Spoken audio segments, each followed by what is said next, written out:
Dengue के बढ़ते खतरात को मद्देनजर रखते हुए सरकारी जारी हिदायत पर अमल करते हुए आज से शुरू हुआ स्कूलों में नरमल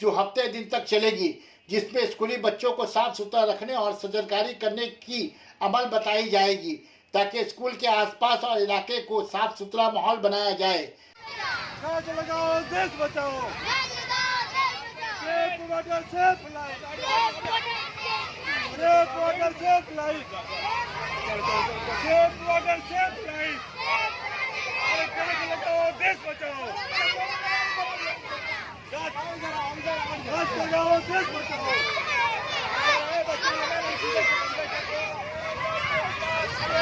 Sana Medical Hall.